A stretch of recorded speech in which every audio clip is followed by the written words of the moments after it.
We are it's a big day here.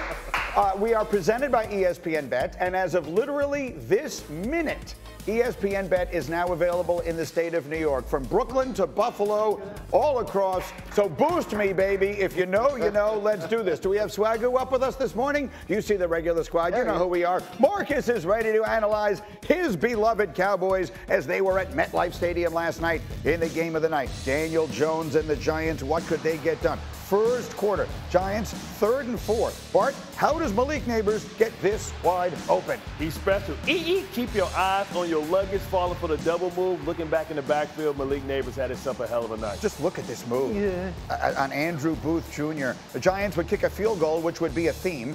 So it's 3-0 in favor of the Giants. Now, what did we say yesterday? All day long, get CeeDee Lamb involved. Get CeeDee Lamb involved. Sure. And on this drive, Bart, they got CeeDee Lamb involved. They got the memo. Get 88 the ball. He's great. Graziano, different ways to do it, right? CeeDee Lamb, a little toss there. He had 5 touches on this drive. I believe he is currently their best running back. He is unquestionably that. With apologies to that man, that's Rico Dowdle, who would take this in for a touchdown, and the Cowboys would take a 7-3 lead. All right, second quarter, Cowboys are up 7-6. You want to get CeeDee Lamb involved? How about a 55-yard touchdown? Listen, this might be the worst angle I've ever seen on a safety. Keep your eyes on your leg. What the hell are you looking at? Mike, what? We're going to show it to you again. What is the safety? What exactly is he doing? He's trying to put the brakes on. Oh, boy. You got no ABS brakes. Lamb had 7 catches, 98 yards, and that touchdown. It made it 14-6. It's 20-15 Cowboys. Fourth quarter, Giants a 3rd and 6. Don't pay attention to the pass. Pay attention to number 11 in the middle of the line. That's Micah Parsons, and this didn't look good. Oh. Down he goes, rolled up on. He will have an MRI today. Graziano will have the latest in a moment. The next play is 4th and 6. So this is consecutive plays, and it's consecutive bad moments. Malik Neighbors, so spectacular. This on the 4th and 6, it's incomplete, but watch how hard his head hits the ground. You'll see it again. It is a concussion for Malik Neighbors, and he would not return. They'll have a little extra time before their next game. We'll see if he's able to come back. Meanwhile, next Cowboy drive, 33 seconds left in the game. It's a 5-point margin. Brandon Aubrey wasn't far back enough. He needs 60 or better. The most shocking part of the entire evening right there. The line was 5.5, and that one was no good, and so the margin remained at 5. That was probably significant to some of you. Ensuing Giants drive, 15 seconds left, desperation time, and that one is picked off. So the Cowboys hang on to win. 20-15. Dak was good, 22 of 27, 222 yards, and the 2 touchdowns, Here he was after a hard-fought victory. Huge, huge, huge. Huge, especially when you compare it to the alternative. What that would have been like. It was huge. As you said, a young team, young linemen, got to change the narrative. And that's what this game did, especially over a long weekend. Puts us at 2-2. Allows us, a couple days to get our body right, mind right. Well, it wasn't perfect, you know what I'm saying? I'm done scraping by. You know what I'm saying? I don't want to scrape by no more. I want legit wins. I want to win consistently. And we got a tough matchup next week. And I'm going to try to get back for it. Oh, good God. Okay, so there's Dak saying what he said, and there's Micah saying what he said, and I want to hear what Swagu says. Here's where I'm going to begin it for you, Marcus. For those who are hoping the Cowboys are going to have a good season and be a legitimate team this year, and you obviously are one of those people, did you emerge from last night's victory feeling better or worse about their chances? Tonight did nothing. Last night did nothing in regard to making you feel like the Dallas Cowboys are a legit contender. That was a sloppy game. Obviously, the penalties probably are the story of the game when you think about how many they had and how many the Giants had. But ultimately, you don't walk away from that game saying that they took a step forward. Obviously, we know the state of the New York Giants and where they are as a football team. But more importantly, the expectation for Dallas to get a win is great. And people always say it, and Bart, go relate to this. When you have to resort to saying a win is a win after a game, you know you didn't play well. You know you didn't do something that you thought you were going to do coming into a game. And I think a lot of people walked away from that. I actually love Micah Parsons' honesty right there, because in this league, you have to show an ability to dominate in some facet of the game. And I would like somebody to tell me, instead of telling me I'm negative Nancy, what phase did Dallas dominate in outside of Dak having a really efficient night? It was nothing. It was a lot left to be desired last night, to be honest with you. I think it was more about who the Giants are than who the Cowboys are. Mr. Nancy or Swagu, their run defense was great. The longest run the Giants had was 5 yards. Now, look, it wasn't Saquon Barkley. It was Devin Singletary. And things aren't perfect, but when you go week in, week out, Greeny, in the NFL season, you've got to plug holes.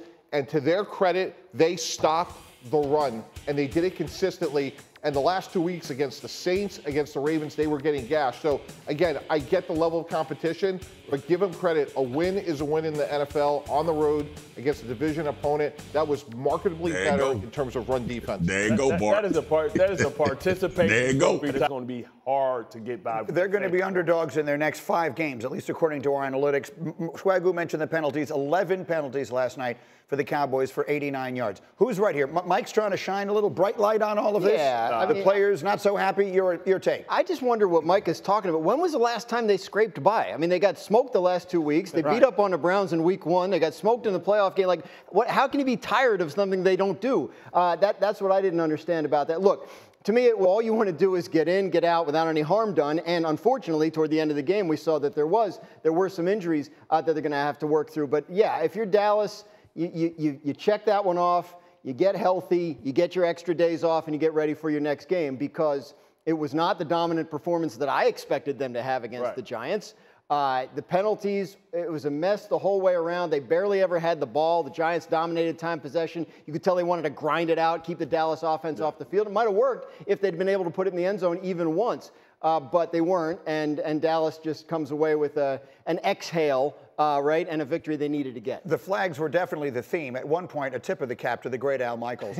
The game is on Amazon, and he said the refs are going to order some more flags from Amazon because these ones have gotten so dirty over the course of the night. Yeah. But Swagu, here's what I'm going to play devil's advocate. This is just me, okay? You played it. I defer to you. But if I'm a fan of the team, I'd rather hear Dak say what he said publicly, which is it's a Thursday night. Imagine what the world is saying this morning if they had lost that game to the Giants. It's a Thursday night road game in the division. Get the win, get a mini-bye, get ourselves right, and go forward with the rest of our season. Rather than, I'm not going to lie to you, Marcus.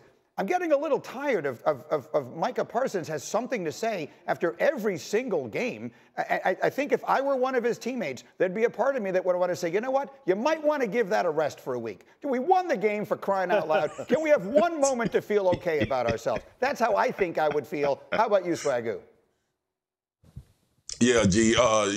Like Bart said, the participation trophy feeling is all over the place now. We're inundated with it. Micah Parsons know that wasn't a good performance. Like, look, Dak has always been professional. He's the quarterback. He got to win. Dak played well, too. So it was that. But when you're looking at it through a different prism, especially coming off a week where you give up 200-plus yards rushing against the Baltimore Ravens and you couldn't stop anything, and you come in with a Giants offense, and we hear this all the time. It was a get-right game. Look, I hate, this notion that all competition is the same. We know damn well the Giants ain't a good football team. We know that they're going to have to make a lot of changes after this season to become more explosive. Malik Neighbors been there 12 hours, and he's already the best player on that team when it comes to what they do offensively. So we know going into that, everybody expected Dallas to win, even coming off the Baltimore game. This league is going to get tremendously harder for them, like we talking about next week and the week after that and the week after that. Now, if you go to Pittsburgh, Mike Tannenbaum, and you stop them from dominating in the run game, then we can come on, get up, and me and you can have peaches and slushies and cheesecake, and we can celebrate the fact that they got the run game fixed. Last night was not a true test of what you're going to face against these teams that's coming down the wire. And let's think about this too. Last thing. We have to think about what the expectations were as opposed to how much we've lowered them now that we've seen Dallas play the 2 weeks prior to playing against the New York Giants. We were not talking about this team being just some middle-of-the-pack regular team. I like cherry slushes, so just have that ready a week from Monday. Because Slushes, cheesecake, what was the other? Yeah. Peaches. Peaches. It's a fascinating combination of food you just mentioned. Yeah. Go. I thought he would say king cake because we have that Louisiana connection. But I will say this in all seriousness. They will take away, Mike Zimmer will take away Pittsburgh's running game, much the way what we saw last night. Now, look, I know Pittsburgh, they're going to commit 8 people to stopping the run. And what he's going to say is, Justin Fields, you're going to have to beat us from the pocket. He's played better this year, and if we lose to the Steelers, that's going to be the game plan. So at least Mike Zimmer's getting that side of the ball better. Again, the level of competition is the same, not the same. They will play better against Pittsburgh than they did against New Orleans or Baltimore. The Giants, they'll have extra rest. The Giants last night had 24 rushing plays and they had 26 rushing yards. Look, so that's obviously domination against, admittedly, a very bad team. The other side of it is the Cowboys were outgained in the game. The Giants actually gained more yardage on the night than the Cowboys did. The Cowboys barely had the ball. That's the point. Quick final thought. Well, I'm just saying, like they were run over in the run game the last 2 weeks. So 3 days to prepare for a game, you're going to focus on what? We can't get beaten to run, and we can't let Malik Neighbors blow the game up on us. He had a bunch of catches, but he didn't have the explosive downfield play, except for that first one when the guy fell down. You can't get confident against Glass Joe when you got Ball Bull coming up in a couple of weeks, man. But you got to beat Glass Joe to get there. So they did it. But I'm not going to check the box, move on, survive in advance. It is cause for concern. Okay. You're